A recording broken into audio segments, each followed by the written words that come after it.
السلام علیکم، میں ہوں صابر پاکستانی اور آپ دیکھ رہے ہیں پاکستانی ٹی ٹی۔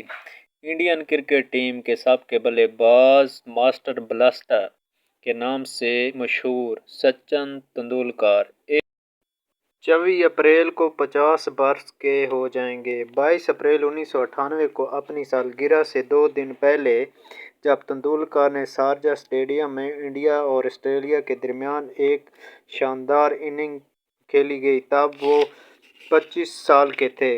اس اننگ کا اثر حقیقت میں سمجھا جا سکتا ہے کہ بہت سے نفادین اور کرکٹ کے شائقین اس اننگ کے بعد شائقین کرکٹ سچن کو کرکٹ کا خدا کہنا شروع کر دیا تھا۔